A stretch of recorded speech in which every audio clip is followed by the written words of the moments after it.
14 in the year of our Lord. How's everybody doing tonight? Yeah!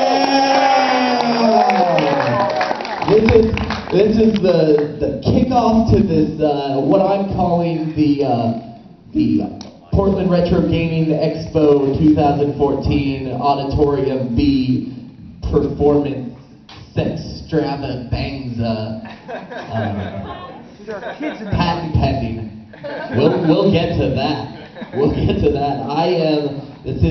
We're gonna have a lot of great bands, musical style artists for you tonight. We're also gonna have some comedy, you know, because you can't have the sweet without the sour.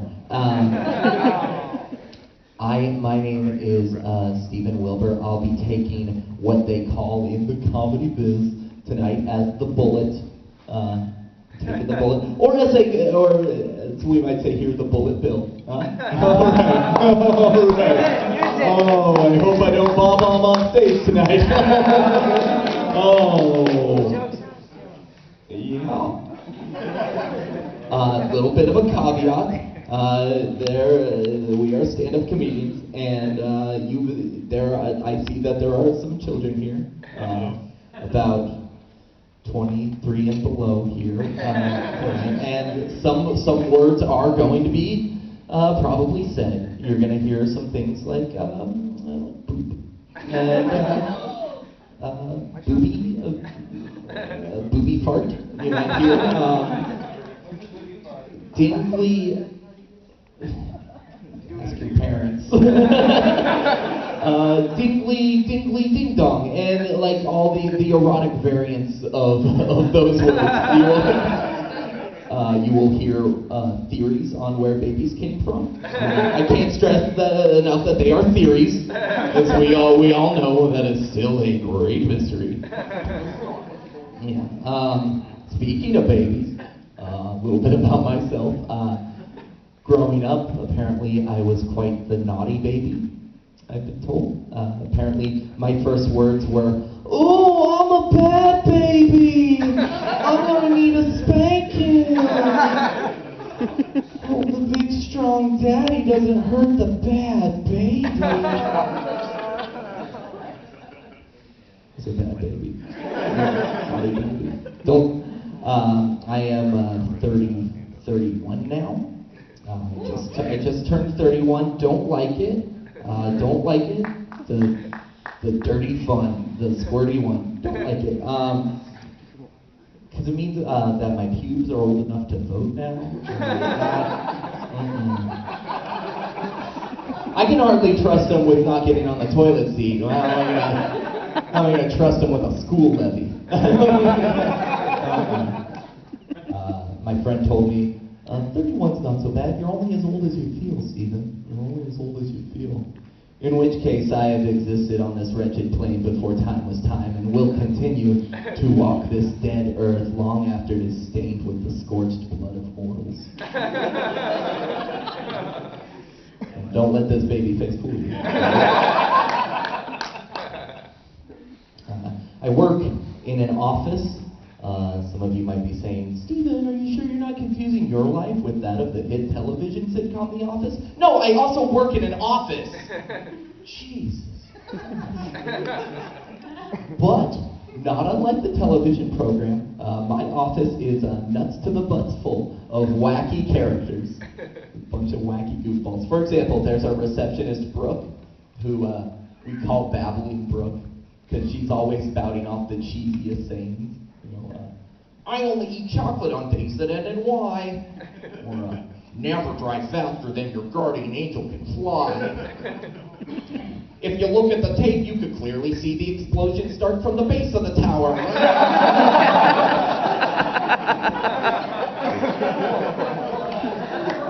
She's a goof. She's a goof and a hoot.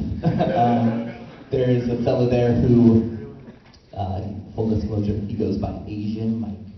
And I know that may sound offensive or whatever, but honestly, it's the only way to tell him apart from Asian Chris.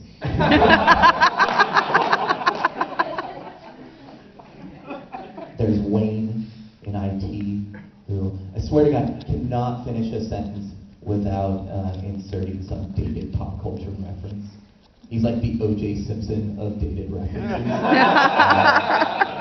And when we first met, he was like, "What's up? Now that you're working here, I'm legally obliged to tell you I am a convicted sex offender." And that's my final answer.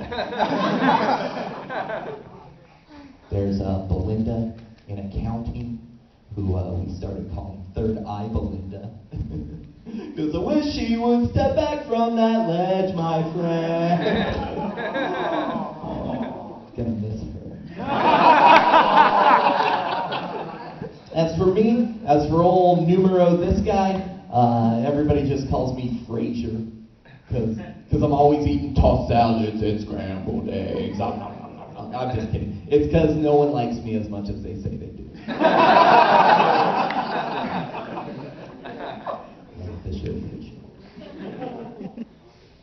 I'll never forget the time I was conceived. Told you! It was Christmas Eve, 1982. My parents were sleeping in a camper outside my grandma's house, and they were getting frisky, and about to seal the deal when they realized my mom's birth control was in her purse on the other side of the camper.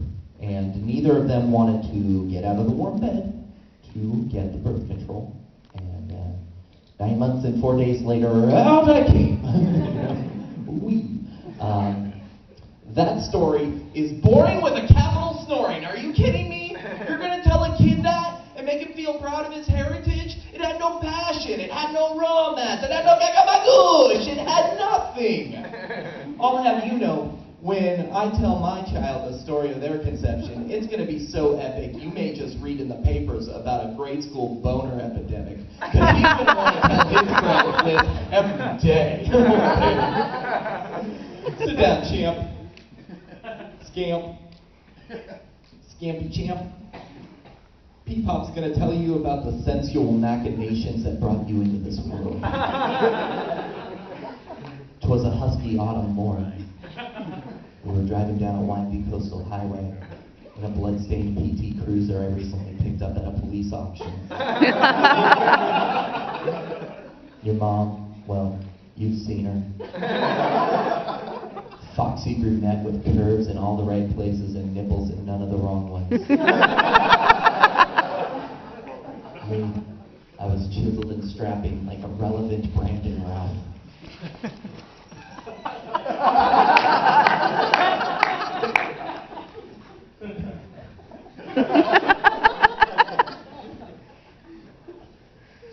You said stuff about sex. You never said we were going to mention Brandon Routh.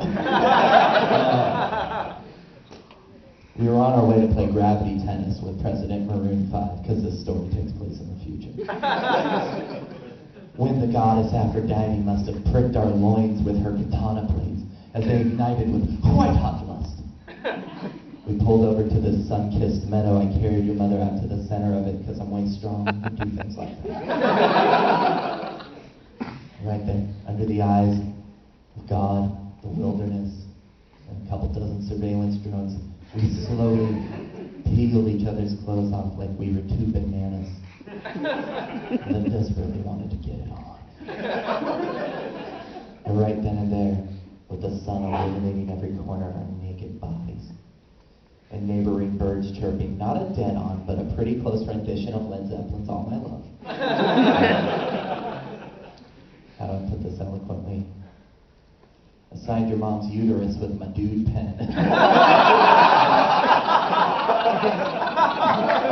We rolled around that meadow, writhing in carnal delight. Soon the waves of pleasure reached volcanic levels, and not to brag, but your old man busted more nuts than a malfunctioning trail mix dispenser.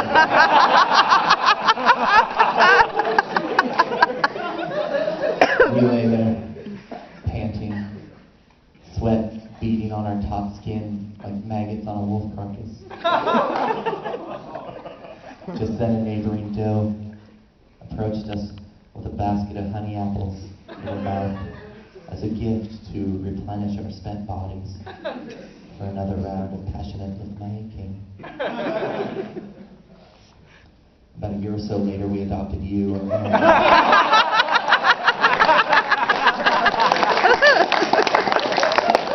we just never had cool sex like that again. You win some, you lose some. Have fun at school. I really like mnemonic devices, sayings that you recite in order to memorize lists of things. You know, for example, like if you need to memorize the Great Lakes, Huron, Ontario, Michigan, Superior, Erie, you say to yourself, "Help! Our mother swallowed ecstasy," and then you remember the Great Lakes, right? Or if you need to memorize the planets of the solar system, you do, "My vagina eats mustard, just saying, underwear's necessary."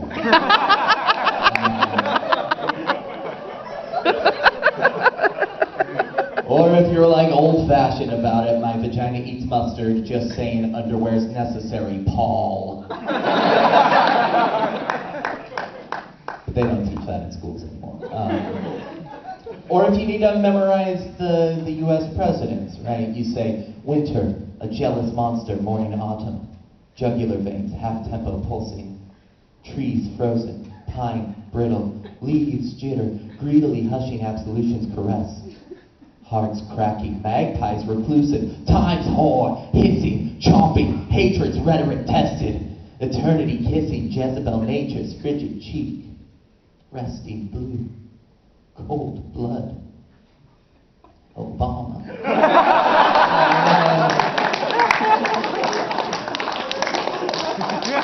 And then you know the president. I'd like to do some impressions for you now. This first impression is my impression of a robot with a stay-at-home job. A robot with a stay-at-home job. Does not commute. A robot with a stay-at-home job. No, don't do it. This next impression is my impression of the worst Scooby-Doo villain. The worst Scooby-Doo villain. Yes, and I would have got away with it too if it wasn't for you meddling kids, your dog, and all that semen I left everywhere.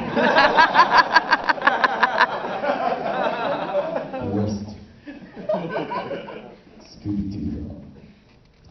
This next impression is my impression of star of stage and screen, Kiefer Sutherland. Oh, God. If he were to order a coffee at a local coffee shop. Star of stage and screen, Kiefer Sutherland, where you order a coffee at a local coffee shop.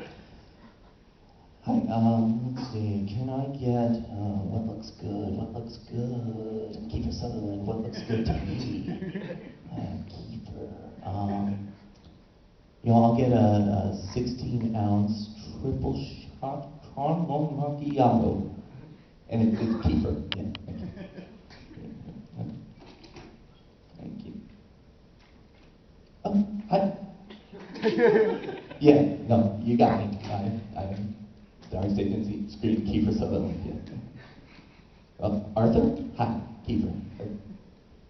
Beverly? Oh, Bethany. Hi, Kiefer. Hi. Oh, hey, thank you very much. I enjoy working on the show. I'm so glad they brought it back. I didn't think they were going to, and then they did. And it's been doing well. I don't know if we'll do another one, but I'm excited for what the future holds. No, I haven't talked to David Hayter about that whole snake thing, but I'm just excited to be part of the franchise. Oh yeah, Lost Boys. That was great. I should tell you though that I'm not actually a vampire.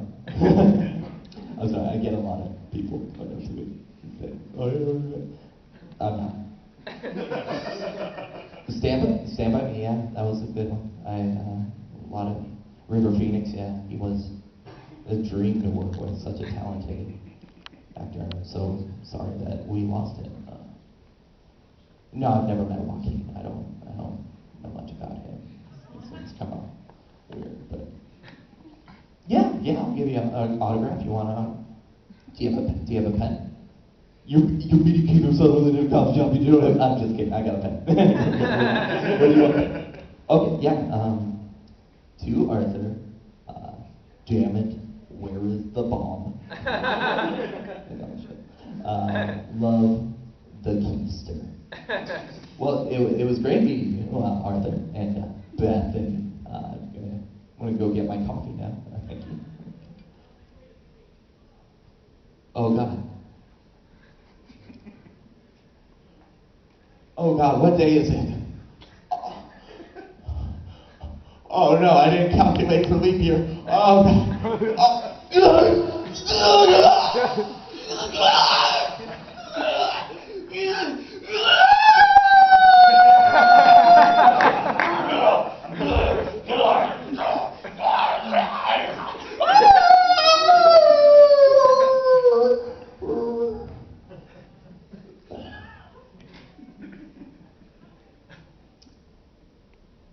Star of stage and screen, Kiefer Sutherland, ordering a coffee at a local coffee shop, and he's also a werewolf.